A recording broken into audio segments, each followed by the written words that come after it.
आज आपली रेसिपी असणार आहे साखर आंबा. साखर आंबा योग्य पद्धतीने जर बनवला तर तो वर्षभर छान टिकतो आणि असा जर साखर आंबा जेवणात असेल तर 1-2 चपाती आपण जास्तच खाऊ एवढा सुंदर असा हा साखर आंबा तयार होतो.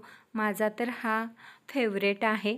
तर ही रेसिपी आपण कशी करायची त्याची योग्य पद्धत मी तुम्हाला येथे सांगितलेली आहे. तर व्हिडिओ शेवटपर्यंत नक्की बघा. त्यासाठी आपण इथं 1 किलो कैरी घेतलेली आहे. मोठ्या आकाराच्या आपण कैऱ्या घेतलेल्या आहेत. कैऱ्या 2 तास पाण्यामध्ये भिजत ठेवल्या होत्या. त्यानंतर आपण त्या स्वच्छ कोरड्या करून घ्यायच्या आहेत आणि त्याची अशा पद्धतीने सर्व साल काढून घ्यायची आहे. आता तुम्ही बघू शकता आपण अशी साल काढल्यानंतर आपली कैरी ही पिवळट दिसत नसून पांढरट दिसत आहे. अशा प्रकारच्या कैऱ्या वापरल्या म्हणजे हा साखर आंबा छान टिकतो. सर्व आपण कोरडे करून घ्यायचा आहे. अजिबात ओला हात लावायचा नाही. त्यानंतर आपण त्यामुळे आपला वर्षभर छान साखर आंबा टिकेल. जाडसर अशी किसणी घ्यायची आहे. त्यामुळे आपल्याला चांगला जाडसर असा किस मिळेल. त्यामुळे आपला साखर आंबा हा जास्त गिळगिळीत होणार नाही, मस्त होईल आणि तो दिसायला पण छान होतो.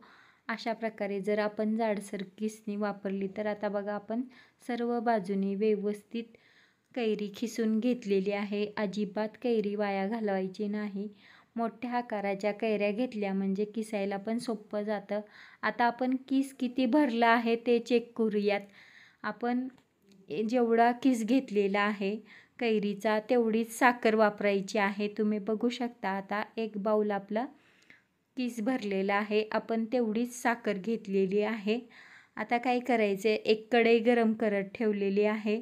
ती कमी गॅसवर ठेवायची आहे. त्यावर आपण कैरी पहिल्यांदा परतून घ्यायची आहे. थोडंसं कोरडी कैरी झाल्यानंतर त्यामध्ये आपण सर्व साखर घालायची आहे. साखर घातल्यानंतर मध्यम गॅसवरती आपण साखर विरघळेपर्यंत गॅस हा मध्यम आचेवर ठेवायचा आहे आणि व्यवस्थित साखर परतून घ्यायची आहे.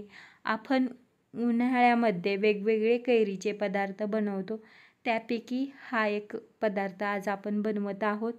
बघा आता आपली साखर पण चांगली विरघळायला लागली आहे.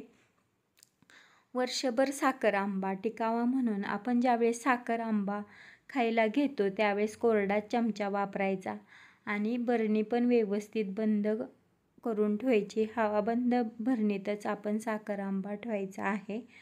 आता बघा साखर पूर्ण विरघळल्यानंतर आपण त्यात लवंग घातलेली आहे.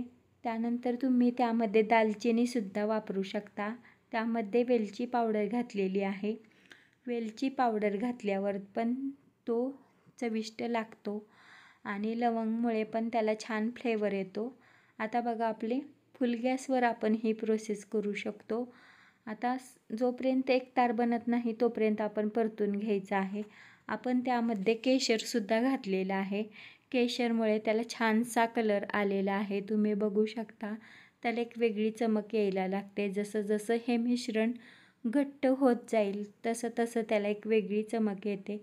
एकतार बनायला लागली की आपलं मिश्रण बनलेलं आहे असं समजायचं.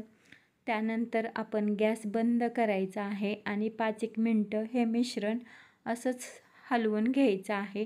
मिश्रण हे पूर्ण थंड होऊन द्यायचं आणि नंतरच एखाद्या कोरड्या भरणीत हे भरायचं आहे. पूर्ण थंड झाल्याशिवाय भरणीत भरायचं नाही आणि ज्यावेळेस वापराल त्यावेळेस कोरड्या चमच्यानीच वापरा. म्हणजे वर्षभर तुमचा साखर आंबा छान टिकेल आणि तुम्ही असा साखर आंबा बनवला म्हणजे 1-2 चपात्या जास्तच खाल. अशा पद्धतीने तुम्ही साखर आंबा नक्की ट्राय करा आणि कसा झाला ते सुद्धा मला कमेंटमध्ये जरूर कळवा. अशाच नवनवीन आणि झटपट होणाऱ्या रेसिपी पाहण्यासाठी चॅनलला लाईक, शेअर अँड सबस्क्राईब करायला विसरू नका. सबस्क्राईब करणं हे पूर्णपणे फ्री आहे त्यामुळे जरूर सबस्क्राईब करा. धन्यवाद.